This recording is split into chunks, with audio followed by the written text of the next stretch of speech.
This edition of CES Tech Talk is brought to you by Deloitte. Hey Tech Talk listeners, it's Hanish Patel from Deloitte's User Friendly, the podcast where my guests and I explore the latest trends in tech, media and telecom and turn them into something a little more user-friendly. We just launched Season 4 and have some exciting topics coming up, from connectivity trends to sports through to digital reality. If you enjoy CES Tech Talks, I highly recommend checking us out wherever you listen to your favourite podcasts. Till then, happy listening.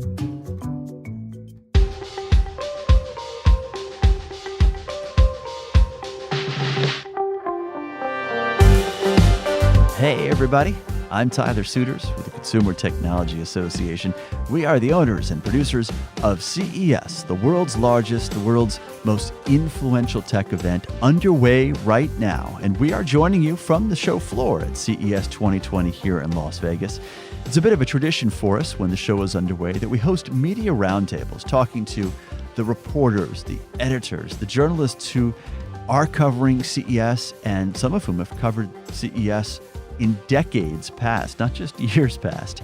So today's topic that we're tackling with these media members, digital health, remote monitoring, diagnostic solutions, wearables. You know, CES is the only venue where this entire digital health ecosystem comes together in one place. So today, you will hear from the voices of the media itself, what is taking place today in digital health, the potential it holds, and what they see is on the way tomorrow, as shown on the show floor at CES 2020. All of that is on this edition of CES Tech Talk. Good afternoon, everyone. Welcome to CES 2020. We're so glad you're here in Las Vegas for the world's largest, the world's most influential tech event. I'm Tyler Suiters with the Consumer Technology Association. We're the owner and producer of CES, and we're thrilled to have you here. And I'm especially happy to have our esteemed panelists here talking today about digital health at CES 2020 as part of the CES Tech Talk podcast. So, introducing our panelists now, starting on my immediate left, Amy Roberts is managing editor with Review.com. Amy, welcome. Thank you very much. Dana Wollman is a veteran of our podcast and these roundtables with the media here at CES 2020. She is editor at Engadget. And Dana, it's great to have you back. Thanks for having me back. And not only a first-time guest, Neil Batra is a partner with Deloitte Consulting. He is also a first-time attendee at CES, and through a few days, you seem still pretty enthusiastic. Yeah, don't rookie haze me, please. Yeah. But I'm thrilled to be here. Great to be part of this. Great. Glad to have you all here. Digital health is one of the central themes of CES 2020, both on certainly the micro level, the devices, the in-home technologies we see, but also on the macro, right? The discussions, the policies, the enabling of digital health. A bit of an overview, if we could, and Amy, let's start with your perspective on what you're seeing in terms of a general trend for digital health, and that can go in any direction you choose. So at Reviewed, we focus more on the fitness tracking aspect rather than the medical end. Mm-hmm. And one of the things that I'm noticing is that, you know, the typical trend has been for years now putting all of these sensors on the wrist. And I'm noticing now that companies are trying to figure out ways to make that tech more either central to the body or getting information, you know, when you're running from your feet, which central core measurements are going to be more accurate for, say, heart rate or breathing, which are aspects that you want to look at for sleep or potentially for activity tracking. Mm-hmm. And then obviously your feet are what's hitting the ground when you're running, literally. So that is also, it's interesting to kind of see better innovation in terms of how the tech can be integrated within or on the body in ways that makes it more accurate. One of the problems with wrist tracking is that you're only getting information from a peripheral part of the body. It's something, and it does provide you with something to use in terms of trying to modify your fitness behaviors. Sure, it's a metric, right? But it's not as good potentially as some of these additional technologies that are coming out might be. Mm-hmm. Fair. Dana, how about you? What's your perspective? We've been paying a lot of attention to how discrete these designs are, which is important particularly not just for people who want to monitor their health, but maybe people who have a disability in particular and are worried about a stigma of whatever it is that happens to be ailing them. So we've been paying a lot of attention to how subtle and sometimes unseen these designs are. In particular, we're seeing a lot of hearing aids that could double or pass for wireless earbuds. I'm not going to spoil it too much, but we have our list coming out today of the nominees for the official Best of CES awards, and we have more than one hearing aid in the accessibility category. Wow. And I think it is the discreteness of the design that is one of the factors that really just took us in each time. Discreteness and maybe accessibility as well, in that for all levels of functionality, for lack of a better term, there's something for you, right? In that if you have profound hearing loss, there is a device, and if you're suffering slight hearing loss, there's an appropriate level for you too, is the way I would phrase it. But more on that in a moment. Neil, okay, first time perspective, and you come at it from a little different angle, and that you're the global future of health lead, so I'd imagine you're taking a more macro look at everything. Yes, and the luxury of being a global future of health lead is I'm never wrong. I'm like, oh no, it's going to happen, it's just not now. And so it's a great job. And so what's interesting for me is health is everywhere. And I think that's a profound difference from 5 years ago, 10 years ago, certainly 20 years ago, when consumer electronics and consumables drew a line at health. Health was the foray of skilled practitioners and providers, and you go to a facility or a center and get expertise done there. And you show up as an uninformed individual and say, I don't feel good. Well, that's not the way it is anymore. I show up at the doc and I'm like, no, these are my 6 symptoms. I'm pretty sure it's this, and I want that. And so what you're seeing at the show, in my view, is the elevation of consumerism around health, and the notion that you have empowered, agitated consumers who are fired up about their own health and are now at a position where they're going to self-seek and self-navigate to assemble the right solutions. And so in my view, if this is a 9-inning game, we're in inning 1 of this journey. And I think what you're seeing are, in classic transformation terms, clunky spot solutions that may be effective for a narrow thing, that over time will link to other clunky spot solutions that do narrow things. And over time, you create systemic change and systemic devices and systemic options for consumers that all of a sudden become powerfully effective. Mm-hmm. So I see you both nodding along, Dana and Amy. One of you, please, pick up on what Neil was saying. Well, so even last night when we were talking about the possible nominees for the Best of CES awards, we often asked ourselves in the health category, how are consumers going to find out about this? Is it that a doctor is going to prescribe a device like this, or they're going to somehow hear about it the way they would any other kind of consumer good and decide, this is for me? Yeah, interesting. And where'd you land? Did you land that? Yeah, we're waiting for the answer. Yeah. To your point, I think we figured it was more likely that people would somehow hear about the device, have hope that it could possibly treat whatever was ailing them or allay whatever concerns they were having about their body, that it was more likely that would happen than a doctor would prescribe it. When I'm talking to clients of mine who are the incumbent healthcare companies, so the big classic players, I have this conversation all the time, and my point to them is, who taught your kids how to use Snapchat? Like, you didn't teach them. You don't even know what that is. But how did they learn? They learned because it offered utility in a way that created value, and they're willing to exchange privacy and these other inconveniences for the value. That's how every product works. And so if you've got a consumer product that's adding value, folks are going to navigate to it in part because they're seeking solutions to problems that otherwise were unaddressed. Interesting. Well, Amy? One of the things that I'm very focused on in the work that I'm doing at Reviewed is taking these claims or, hey, this cool thing could help you learn how to sleep better, and kind of wanting to take some skepticism on that and pull back a little and say, well, cool, but is it really going to replace a doctor, or should I take this information to my doctor? And I think that, it's great that we're enabling the consumer to have these devices that can track all these different things.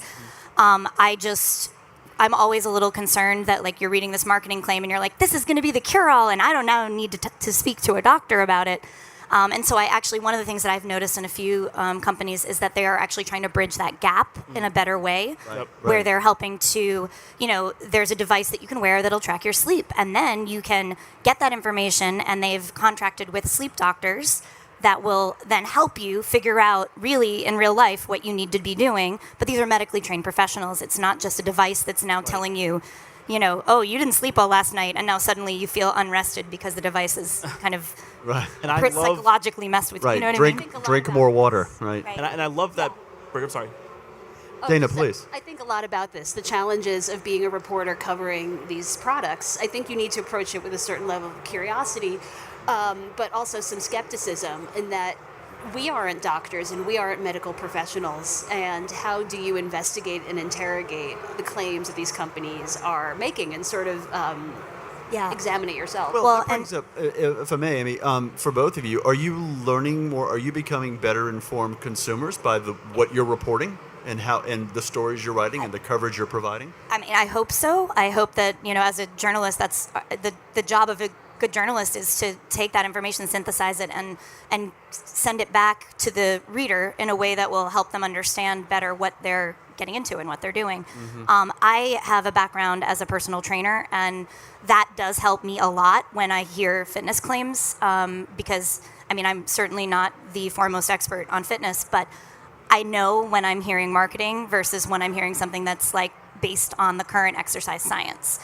And that's, I'm not meaning to say that I think companies are trying to like pull the wool over everyone's eyes, but there's sort of the disconnect of like what the consumer wants to hear, which is this thing is going to make me healthier, right? They want to hear that so badly. Yeah. And there are so many myths that just continue to get propagated because that's the message that the consumer expects to hear. So, and often it's complicated, so it's harder to explain in a way from the standpoint of the people that are producing the products how this product really works, and they just sort of synthesize it down into something that maybe is misleading and in a not intentionally. But right. I'm sure. Neil, what about your perspective on that then? I'd assume that as you're looking forward, right, focusing on that future aspect of your scope of work, that there is this much tighter communication channel or pathway between patient and caregiver moving forward enabled by technology. Yeah, I'm in the middle, I think, here a little bit in the sense that I think the provider system and the healthcare system has been designed at the convenience of the provider,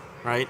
You have to fit on their schedule. You have to go to them. It's around them creating time and energy for you. The follow-up is on your onus, not theirs, right? The whole system is organized for their convenience, not the consumers. And so as we're flipping the script here and as consumerism and the consumer push and the agitation from the consumer is driving consumption to non-traditional paths, disruptive offerings, digital and telemedicine offerings, Ayurvedic and traditional Chinese medicine increasingly penetrating, non-pharmacological, non-invasive solutions increasingly gaining traction, right? All those things. I'm kind of like, we should trust the consumer, right? Health is the last business that honors consumer unmet needs and wants.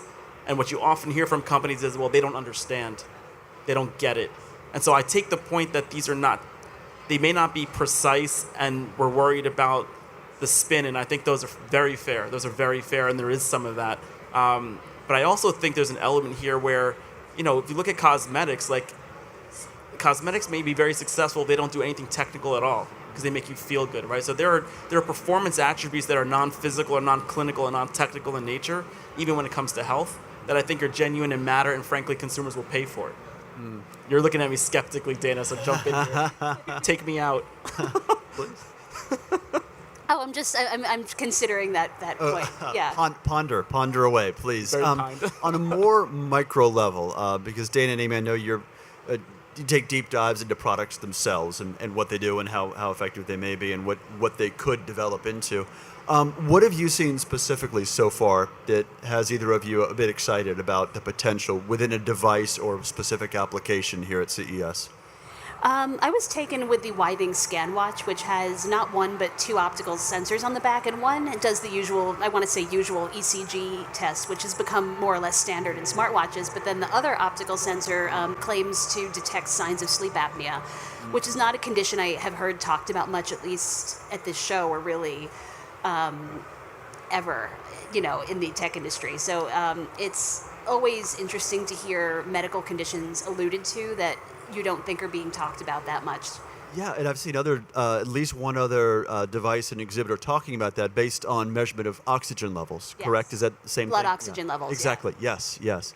Yeah, I will say that some of the sleep tech in general has been interesting, and it runs the gamut of detection and then also preventative, like how things that could help you sleep, like to improve your circadian rhythm. I think that company I mentioned that is doing the guidance, like where you can then buy into a program where they will help you. Right. I think, I think the idea of bridging the connection between the consumer and the provider is huge, and especially in the way that our healthcare system is so much about treating conditions rather than preventing them.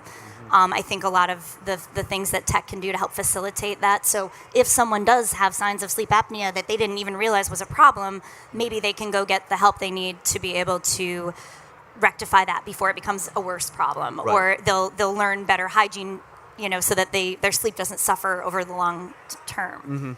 So I think that's a pretty big. I think to your point, too, I appreciate the balance between useful information and not venturing into fear-mongering in a product like that. It's like, here is some information that might be of use to you, and here's what you can do with it in consultation with a doctor. It involves less driving up of fear to get someone to buy the product and invest in the product. Yeah, or playing on people's insecurities. Yeah. I mean, I think that's another night, like, whenever I even just see the UI experiences in some of these products where they say, like, like, a Fitbit or someone on the app will suggest tips, if it notices trends, but in a very friendly, non-confrontational, like, hey, we noticed this. Maybe this is something you might want to consider changing or trying something differently. And I think that you're right, because it can be very scary if suddenly you get this information that's telling you, you're not breathing when you sleep. Right, or, right. Well, I have the feeling that, my wearable device can tell me in 10 minutes to get up and start walking around. I've been sitting down too long. Neil, what about you? Have you got a chance to see some of the specific technologies on display? Yeah, so for me, if we're in the first inning of this transformation, the theme of this inning for me is personalized data. And so to me, the theme in all of these devices is getting richer and more deeply understanding what's going on within me. I think what we miss from that, though, is then putting in context of what does that mean, right? And the example I often give is if I line up 3 individuals who look exactly the same demographics, same gender, same socioeconomics, all of it, and they smoke a pack a day for 30 years, all 3 aren't getting lung cancer. Maybe only one is. And maybe one's got, lung issues and the third one looks healthy as a horse, right? So the element is one thing, how it interacts with our complex biology is another, and you need the combination of the two to actually get personalized care at an N of 1 level that is now actionable for me. So to me, inning 1 right now in all these devices is, sensors everywhere, pumping out data. What does it mean? I don't know. My REM sleep isn't great. What does that mean? So I think we're going to have this moment where we're going to have a lot of data, and we're not going to know how to action it or how to tailor it or how to interpret it for me. Right. And to me, the innovations that are going to be stepped forward will be the interpretation as we go that lets me tailor it for myself. Well, and I'm nodding and smiling because at Reviewed, that's basically what we do. We test stuff and we then tell you, hey, this thing can do this. And this is what our real life experience was like with this thing. And then we also, of course, talk to experts and say, hey, what does this tell us now? Like, where do we go from here? Right. My writer who's here with me at the show is going to be writing a first-person piece on the sleep tech that she personally is looking forward to trying this year, because that might help her with some of the sleep issues that she personally has. Right. And I think that bringing it back to that, we can talk about it, from up high as experts in the field, but ultimately it needs to be explained in a way that people can actually use it and, Right. and how it will help them. And Here's to the be rub clear, for me. she's not testing that this week, right? This is No. not a fair test. This is not. Definitely not. No. not a control we have group. we have a whole schedule. She'll be sleeping with different devices for months, but Sure. no. But here's the rub. Yeah. The rub for me, though, is if it works for her, does it actually mean it works for everybody? And how do you draw that line to say, here are the folks that will work on? Most likely, somewhat, and not at all, right? It's that second piece that then makes it really consumerable and actionable, right? Well, and I mean, we could try to test it It's with a start. hundreds of people, and, Yeah, and yeah. I guess my thought also on that is that we at least try to answer Without a questions. doubt. No like, criticism. oh, well, it worked in this case for this person, but it might, Right. not work if you're in a couple and you're sharing a bed, Right. Well, or that's- whatever. Right. Right. Why we're discerning consumers of a number of reviews, right? We have many, many, many options. So, Dana, please. I think the industry can learn a lot of lessons from the way niche devices are already designed. So, for instance, something like a runner's watch. I'm a marathoner. Yes. This will tell me my VO2 max, which might seem like an obscure metric, but for someone who really is invested in that sport, it's not an obscure metric, and it's one that we know how to make sense of. I think the bigger challenge, in a way, to both your points, is how do you approach it when you're designing something for a more mainstream audience? It might be easier to design a niche product because you can make more assumptions about the end user and what they care about. I think for something like a toothbrush, it's like, well, how much do they need to know about the buildup of plaque in their mouth, other than to know that it's gone, you know? Yeah, and it's bad, right? Yeah. Let's shift a little bit toward the wellness direction we were moving. And Amy, I'm going to save you for last as a former trainer because you're going to be deep in the weeds, I know, on this. What about fitness tech? Let's start with you, Dana. And as a runner, a passionate runner, as we've known from past podcasts, is there something specific that you see, or maybe a need for a hole that needs to be filled? So one thing we've been talking about among our team, and I don't really have quite a great explanation for why this is happening, but we're seeing an emergence of smart rowing machines, which I rowed in a previous life, and even to me it seems like kind of an obscure, inaccessible sport. So it's been, I would say, pleasantly surprising, but surprising to see so many different machines at this show that attempt to make that sport trendy and glamorous and more accessible, and maybe that's not something I was expecting specifically coming into the show this week. Interesting point. Yeah. So Neil, you made a couple of baseball references. I'm not going to hold you to that sport as a wellness application, but please go right ahead. I think the rowing machine push is a Peloton, right? It's a Peloton-driven dynamic where that's kind of hit the stride of sort of breaking through. Marketing campaign recently, notwithstanding, and that may be what they're trying to do. I don't know. On the fitness side of things.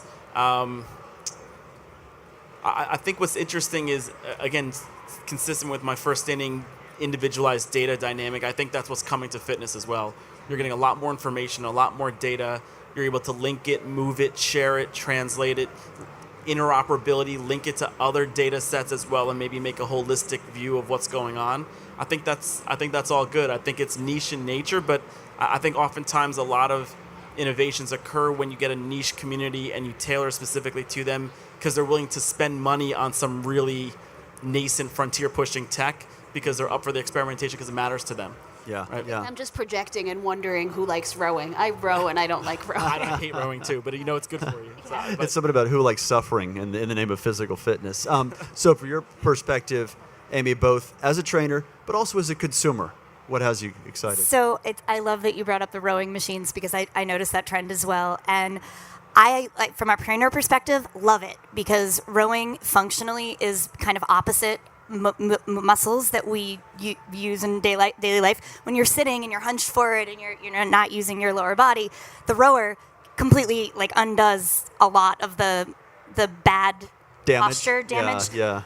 But to the point of the niche thing, I also love seeing that because my attitude as a trainer when trying to encourage, or let me back up actually, not even me personally, but just in general, the issue we have in this society is encouraging people to move more.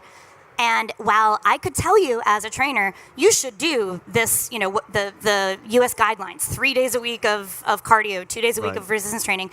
If you do not like that and you are not motivated to get to the gym or do any of sort of the more traditional modes, you're not going to, and that isn't going to do you any good.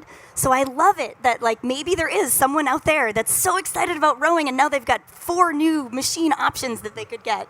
But that's the thing that gets them going, right? Mm-hmm. And ultimately, if you're not inspired, you're not going to do that fitness. So however we get there, whether it's a tech thing that you get excited when you strap it on your wrist because it means you're about to go out for your run, and now it's got this technology where it can map and tell you to take a left at the next turn.